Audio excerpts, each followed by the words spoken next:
ابو ہریرہ اور حکیم بن حزام رضی اللہ عنہما کہتے ہیں رسول اللہ صلی اللہ علیہ وسلم نے فرمایا بہترین صدقہ وہ ہے جو بے پرواہی کے ساتھ دیا جائے، اور شروع کرو اس شخص سے جس کا نفقہ تم پہ واجب ہو۔ رواہ البخاری، اسے بخاری نے روایت کیا، اور رواہ مسلم، اور اسے مسلم نے روایت کیا۔ یعنی جب تم صدقہ کرو تو سب کچھ نہ دے ڈالو بلکہ اپنے لیے بھی کچھ باقی رکھو۔ اور دوسرا معنی جیسے کہ یہاں ہوا ہے کہ جو بے پرواہی کے ساتھ دیا جائے، یعنی انسان جب دے تو پھر نیکی کر دریا میں ڈال، بھول جاؤ۔ ایسا نہیں کہ تم دینے کے بعد پیچھا کرنا شروع کر دو، لینے والے پر احسان جتاؤ یا اس کو اذیت دو۔ اور اسی طرح ابتدا اس سے کرو جو تمہارا قریبی ہو، یعنی جن کی کفالت تم پہ فرض ہے، اپنے بیوی بچوں سے، اپنے گھر والوں سے، اپنے رشتہ داروں سے۔ اب یہاں پر بہترین صدقہ نمبر 1 اس شخص کا صدقہ جو دل کے اطمینان کے ساتھ خرچ کرے، دے کے بھول جائے، لینے والے کو دکھ نہ دے۔ اس کو کیوں بہترین صدقہ قرار دیا گیا؟ اس کو اچھا صدقہ کیوں کہا گیا کہ یہ اچھا صدقہ ہے؟ بہترین صدقہ وہ ہے کہ جب آپ دیں تو دینے کے بعد آپ خود محتاج نہ ہو جائیں۔ قرآن پاک میں اس کے بارے میں ایک آیت آتی ہے وَلَا تَجْعَلْ يَدَكَ مَغْلُولَةً إِلَىٰ عُنُقِكَ وَلَا تَبْسُطْهَا كُلَّ الْبَسْطِ فَتَقْعُدَ مَلُومًا مَحْسُورًا۔ اسے روکا گیا ہے، سب کچھ دے ڈالنے سے روکا گیا ہے۔ کیوں؟ فَتَقْعُدَ مَلُومًا مَحْسُورًا، ورنہ تم خود عاجز، محتاج، درماندے، ملامت زدہ ہو کے بیٹھ جاؤ گے، خود لوگوں کے آگے ہاتھ پھیلانے لگو گے۔ اور بہترین صدقہ کون سا ہے؟ جو تم سب سے پہلے اپنے گھر والوں کے اوپر خرچ کرتے ہو۔ اب گھر والوں پہ خرچ کرنا فرض ہے، تو فرض کی ادائیگی پر اجر بھی زیادہ ہے۔ جب آپ باہر دینے لگے تو پہلے دیکھ لیں کہ گھر والوں کے پاس ہے یا نہیں۔ کچھ چیزیں ہیں جو عام حالات کے لیے ہیں اور کچھ ہیں جو خاص حالات کے لیے ہوتی ہیں۔ ہر حکم کے اندر استثنائی صورتیں موجود ہوتی ہیں۔ جیسے غزوہ تبوک کے موقع پر حضرت ابوبکر نے جب سب کچھ دیا تو وہ ایک ایمرجنسی کی کیفیت تھی۔ اس وقت دین کے جغرافیائی سرحدیں جو ہیں ان کی حفاظت بھی مقصود تھی۔ اگر اس وقت مال خرچ نہ کیا جاتا اور بیوی بچوں اور گھر کو دیکھا جاتا تو پھر اگر دین ہی باقی نہ رہتا تو باقی کیا باقی رہتا۔ تو ایک بڑی ضرورت آ گئی سامنے، اور بعض اوقات میں بھی بھوکا، دوسرا بھی بھوکا، لیکن دوسرے کی بھوک میری بھوک سے زیادہ ہے، 2 ضرورتیں سامنے آ گئی، تو پھر کیا دیکھا جائے گا؟ کس کی ضرورت زیادہ ہے تو وہاں خرچ کیا جائے گا۔ حضرت ابو مسعود رضی اللہ عنہ کہتے ہیں رسول اللہ صلی اللہ علیہ وسلم نے فرمایا کہ مسلمان جب اپنے اہل و عیال پہ خرچ کرتا ہے اور اس سے ثواب کی توقع رکھتا ہے تو یہ بھی اس کے لیے صدقہ ہی شمار ہوتا ہے۔ کتنی خوبصورت بات، کتنا خوبصورت ہے یہ دین۔ آپ اپنے فرائض ادا کریں لیکن احسان جتا کے نہیں۔ اپنے گھر والوں کو دے رہے ہیں لیکن ان پہ بھی احسان نہیں۔ بہت سے والدین کو دیکھا گیا کہ وہ بچوں کی تعلیم پہ اگر خرچ کرتے ہیں تو جینا حرام کر دیتے ہیں ان کا، تم پہ اتنا اتنا اتنا خرچ کر چکے ہیں۔ ایون اپنی اولاد کے ساتھ یا بیوی کے ساتھ بھی احسان کریں تو جتانا نہیں چاہیے۔ اور دوسری بات یہ ہے کہ اگر بچوں پر بھی آپ خرچ کرتے ہیں، اور خاص طور پر اگر ماں خرچ کرتی، کیونکہ باپ پر تو فرض ہے ہی، اس کو تو فرض ادا کرنے کا اجر ملے گا، لیکن اگر ماں محنت کر کے بچوں کو پال رہی ہے تو اس کے لیے دگنا اجر ہے، صدقے کا بھی اور قرابت داری کے حق کا بھی۔ اصل چیز کیا ہے پھر اجر کے اضافے میں؟ اصل بنیاد کس چیز کی ہے؟ نیت کی۔ آپ کوئی کام کیوں کر رہے ہیں؟ حضرت ابو ہریرہ کہتے ہیں کہ رسول اللہ صلی اللہ علیہ وسلم نے فرمایا کہ 1 دینار وہ ہے جو تو خدا کی راہ میں خرچ کرے، 1 دینار وہ ہے جس کو تو غلام آزاد کرنے میں خرچ کرے، 1 دینار وہ ہے جس کو تو مسکین پر صدقہ کرے، 1 دینار وہ ہے جس کو تو اپنے اہل پر خرچ کرے۔ ان سب میں اپنے اعتبار سے سب سے بڑا دینار وہ ہے جس کو تو اپنے گھر والوں پہ خرچ کرے۔ آپ سب کو ایک وعدہ کرنا ہوگا مجھ سے، سب بیٹوں والی مائیں اپنے بیٹوں کو یہ حدیث لفظ لفظ پڑھائیں گی۔ سب ساسیں جو اس وقت ساس بن چکی ہیں خاص طور پر بیٹوں کو یہ حدیث سنائیں گی۔ یہ قرض ہے آپ پر۔ آپ کو پتہ ہے بہت سے جھگڑے کہاں سے شروع ہوتے ہیں؟ کہاں سے شروع ہوتے ہیں؟ جب مرد حضرات اپنی ذمہ داری نہیں پوری کرتے۔ کیوں نہیں کرتے؟ اس کے کئی اسباب ہو سکتے ہیں۔ اس میں ایک سبب یہ ہوتا ہے کہ بیٹا کرنا چاہتا ہے، ماں نہیں کرنے دیتی، کہتے سب کچھ بیوی کو ہی دے ڈالو گے، سب کچھ بچوں پہ خرچ کر ڈالو گے۔ ٹھیک ہے، اس میں اعتدال چاہیے، سب کچھ بچوں اور بیوی کے لیے نہیں، لیکن ان کی ذمہ داری پوری کرنا۔ اگر مائیں یہ تعلیم اپنے بچوں کو دیں گی اور بچے آگے اپنی بیویوں کا اور بچوں کا خیال کریں گے، ان کا دھیان رکھیں گے، تو اس سے فائدہ کیا ہوگا؟ گھر میں خوشی ہوگی، گھر میں سکون ہوگا، تو آپ سب کام اچھے سے کر سکیں گے۔ اور دوسری بات یہ ہے کہ جب اپنے گھر والوں کو چھوڑ کے دوسروں کو دیا جاتا ہے، اس سے کیا ہوتا ہے نقصان؟ جو لے کے جاتے ہیں ان کے لیے دلوں میں نفرت اور عداوت پیدا ہوتی۔ مائیں یہ تو بیٹوں کو ضرور سکھاتی ہیں، دیکھو بہن ہے تمہاری، اس کو بھی دینا ہے، یہ بھانجے ہیں، یہ بھتیجے ہیں، یہ فلاں ہے، یہ فلاں ہے، سب کو دینا. نہیں سکھاتے تو کیا نہیں سکھاتے؟ بیوی کو بھی دینا. بیوی کا اگر وہ شوہر دل جیتیں گے تو کس کو فائدہ ہوگا؟ بالکل مدر ان لا کو ہی فائدہ ہوگا. لیکن اس کا یہ مطلب نہیں کہ بیویاں پھر واحد وارث بننا چاہیں سارے مال کی. دیکھیے مرد حضرات عام طور پر ان معاملات میں بیوی پہ بہت انحصار کرتے ہیں. وہ کہتے ہیں جدھر تم چاہو دے دو. اکثریت کو میں نے یہ دیکھا ہے، جو چاہو کرو. اب عورت کے ہاتھ میں ایک چیز آ گئی، اب ایک اور آزمائش، ہر نعمت آزمائش. اب اس پہ کیا فرض عائد ہوتا ہے کہ وہ سارا کچھ چھپا کے اپنے پاس ہی نہ رکھ لے. پھر اگین جب بہو پہ بات آتی ہے تو بہو اور بیٹی کے یا نند بھاوج کے آپس میں تعلقات کیوں خراب ہوتے ہیں؟ مثلا شوہر نے کچھ دیا، بہن کو نہیں دکھانا، چھپانا ہے. ساس سے بھی چھپانا ہے، اس سے بھی چھپانا ہے، اس سے بھی چھپانا ہے. اس کے کوئی وجوہات ہو سکتے ہیں، لیکن ان مسائل کو کم کرنے کے لیے اصل جو چیز چاہیے وہ دلوں کا بڑا ہونا ہے. جو لے جاتا ہے لے جائے، میرا حصہ کوئی بھی نہیں لے جا سکتا.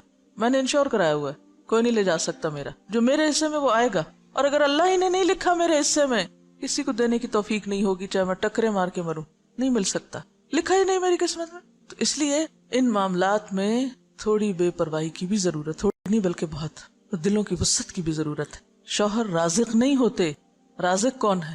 اللہ. اگر وہ ہمیں دینے کی بجائے ماں کو دے رہے ہیں، بہن بھائیوں کو دے رہے ہیں، باہر کہیں دے رہے ہیں، تو اس میں بہت جلنے کوڑنے کی ضرورت نہیں. جو آپ کا وہ آ جائے گا، جو اللہ نے آپ کے لیے لکھا ہے وہ کہیں سے بھی آئے گا. تو جب تک ہم بھروسہ اللہ کی ذات پہ نہیں کریں گے نا تو بات نہیں بنے. یاد رکھیے کوئی بھی اصلاح ہو نہیں سکتی جب تک کہ دو طرفہ، دونوں طرف سے دل نہ بڑا کیا جائے، دونوں فرائض ادا کرنے میں نہ لگ جائے. اگر دونوں حقوق مانگنے میں لگ گئے تو مسئلہ خراب ہوگا. تو یہاں پر آپ دیکھیے کہ خیر کے کاموں میں خرچ کرنے کا بھی اجر بتایا گیا، لیکن اس کے ساتھ ساتھ اہل و عیال پہ خرچ کرنا بھی باعث اجر و ثواب ہے. اور ذمہ داری میں نے آپ پہ امانت ڈال دی ہے، بیٹوں کو یہ حدیث سنانی ضرور ہے اپنی زبان سے. حضرت ثوبان کہتے ہیں کہ رسول اللہ صلی اللہ علیہ وسلم نے فرمایا کہ بہترین دینار جس کو آدمی خرچ کرتا ہے وہ دینار ہے جس کو وہ اپنے گھر والوں پہ خرچ کرتا ہے، اور وہ دینار جس کو وہ اپنے اس جانور پہ خرچ کرتا ہے جس کو پالا ہے اس نے اللہ کے راستے میں جانے کے لیے، اور وہ دینار جس کو وہ خرچ کرتا ہے اپنے دوستوں پر اللہ کے راستے میں. اسے مسلم نے روایت کیا. اب آپ دیکھیے کہ پھر سب سے پہلے گھر والوں کی بات ہے. گھر والوں کو مطمئن کرو، کیونکہ جب انسان گھر والوں کو مطمئن کر دیتا ہے نا تو وہ اس کے مددگار بن جاتے ہیں. جب وہ مددگار ہو جاتے ہیں تو ان سے بہتر مددگار پھر کوئی نہیں ہوتا. آپ کے لیے زندگی آسان ہو جاتی ہے. اور آپ نے دیکھا ہوگا اکثر کہ اگر گھر کے اندر چخبخ ہے، گھر کے اندر کھینچا تانی ہے، تو آپ باہر کتنا بھی سکون کا وقت گزار کے آئیں، جب تک گھر میں سکون نہیں تو زندگی بیکار ہے. گھر میں سکون لینے سے نہیں دینے سے آتا ہے. آپ دینے والے بن جائیں، خدمت کرنے والے بن جائیں، محبت کرنے والے بن جائیں، دینے والے بن جائیں، تو آپ دیکھیں گے کہ بہت ساری خوشیاں جو آپ کروڑوں میں نہیں خرید سکتے وہ آپ کے حسن سلوک سے آپ کو ملنے لگیں گی، آپ کی بے نیازی سے آپ کو ملنے لگیں گی، آپ کے اللہ پہ توکل اور بھروسے کی وجہ سے آپ کی طرف پلٹیں گی. تو یہاں پر آپ دیکھیے کہ سب سے افضل دینار گھر والوں پہ خرچ کرنا. آپ نے گھر والوں کو کھلا دیا، پلا دیا، ضرورت کی چیزیں دے دی، پوری کر دی، وہ مطمئن ہے. اب آپ نکلیے باہر جانے کے لیے سواری چاہیے، اور سواری اللہ کے دین کے لیے. آج کل کوئی دابہ یعنی کوئی جانور وغیرہ، جیسے گھوڑا گدھا تو نہیں ہوتا، لیکن گاڑیاں شاید گھوڑوں گدھوں سے بھی زیادہ خرچہ مانگتی ہیں. ہر تھوڑے دن کے بعد پیٹرول کی قیمت اوپر چلی جاتی. جب اوپر جاتی تو آپ سوچتے ہیں اوہ میرا فلاں اور فلاں وزٹ، اس کا کیا بنے گا.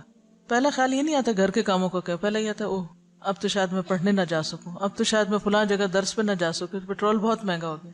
اب یہ جو آپ صدقہ باہر ادھر ادھر کرتے رہتے ہیں، وہ صدقہ اپنے ہی گاڑی میں کریں، یا گاڑی کی مرمت. آپ کو پتا ہے کہ گاڑی کی مرمت بھی پھر ہزاروں مانگتی ہے، اسی گاڑی پہ لگائیں. اگر آپ کو کسی اور کو دینے کی نہیں بھی فرصت ملی تو جو گاڑی آپ اللہ کے راستے میں استعمال کر رہے ہیں وہ پیٹرول کھائے یا موبائل یا پھر مرمت، CNG واٹ ایور، وہ کیا ہے؟ فی سبیل اللہ، صدقہ ہے. گاڑی پر لگانا صدقہ ہے. اور اگر آپ صدقے کی نیت سے لگائیں گے کہ یا رب یہ سواری اللہ کے راستے میں مجھے دور دور لے جاتی ہے، تو بہترین صدقہ ہے. اور پھر اور بھی اچھا اگر اس گاڑی پہ آپ کچھ اور لوگوں کو بھی سوار کر لیں یا کسی کو دے دیں استعمال کے لیے. وَدِينَارٌ يُنْفِقُهُ عَلَىٰ أَصْحَابِهِ فِي سَبِيلِ اللَّهِ. اب جب آپ اللہ کے راستے میں نکلتے ہیں تو اکیلے کہاں نکلیں گے؟ اکیلے تو نہیں نکل سکتے، ساتھ ہوں گے نا ساتھی. جب ساتھی ساتھ ہوں گے، کسی کو کھانا چاہیے، کسی کو سواری چاہیے، کسی کو کتاب چاہیے، کسی کو کچھ چاہیے. پہلے گھر والوں کو مطمئن کیا، پھر راستے کا انتظام کیا، پھر جہاں گئے وہاں جو آپ کے ساتھی ہیں ان کی ضروریات کا خیال رکھا. بہترین صدقہ.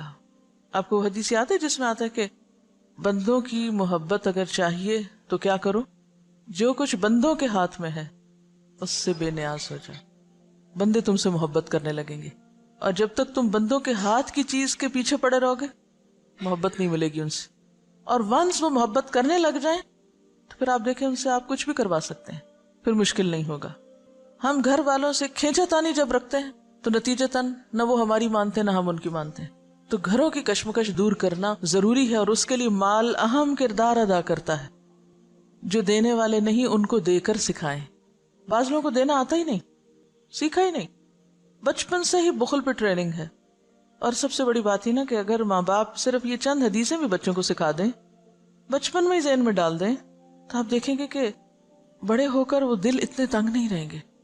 اور جب ماں باپ ہی یہ سکھائیں کہ نہیں بس جمع کرو، اکٹھے کرو، بچاؤ، کسی کو دینے کی ضرورت نہیں، پہلے اپنا آپ دیکھو، کیونکہ عموماً تو ٹریننگ اسی ڈھنگ پہ ہوتی ہے نا، تو پھر بڑے ہو کر عادت ہی نہیں ہوتی دینے کی، لہٰذا گھروں کے اندر ایک مسلسل جنگ کی کیفیت رہتی، رونا دھونا باقی رہتا ہے. عملی طور پر بچوں کے ہاتھ سے دلوانا شروع کریں، بہن بھائیوں کو دلوائیں، کیونکہ عام طور پر فقیر کو پھر بھی دے دیتے ہیں بچے، لیکن بہن بھائی کو چیز نہیں دیں گے. تو بہن بھائیوں میں شیئرنگ کی عادت ڈالیں، یہ چیز تمہارے لیے اور یہ چیز سب کے لیے. ہمارے والد جب کوئی چیز گھر میں لاتے تو بچوں سے کہتے سب کو تقسیم کرو، کوئی ڈرائی فروٹ ہو، کچھ بھی، تو کہتے اچھا آج فلاں تم ادھر آؤ، سب کو دو. اس سے دینے کی عادت پڑتی اور اپنوں کو دینے کی عادت پڑتی، ورنہ انسان اپنوں کو دینے میں بعض اوقات زیادہ بخیل ہوتا ہے. دسترخوان سے یہ ٹریننگ شروع کی جائے. ہمارے والد ہمیں کہتے تھے کہ عید تمہیں رمضان میں مل جائے گی، کیونکہ رمضان میں ثواب زیادہ ہوتا ہے، تو میں تم لوگوں کو عید رمضان میں دینا چاہتا ہوں. ہمیں ہمیشہ عید ایک دن پہلے مل جاتی تھی، 2 دن پہلے. جب مل جاتی تھی تو پھر کہتے تھے اب تم اللہ کے راستے میں نہیں دو گے، پھر ہم ہی سے نکلواتے تھے. تو اس وقت تو دل بہت تھوڑا ہوتا تھا کہ یہ کیا مشکل ہے. تو یہ ہے کہ یعنی گھر میں کوئی ایسی چیز رکھ لیں جس میں ڈالتے جائیں بچے، کوائنز ڈالنے کا، کوئی برتن، کوئی پاٹ، کوئی اینی تھنگ، اور پھر جب وہ بھر جائے تو پھر جا کے خود اپنے ہاتھ سے خرچ کریں، یعنی اللہ کے راستے میں دے، جہاں بھی دلوانا ہو آپ کو.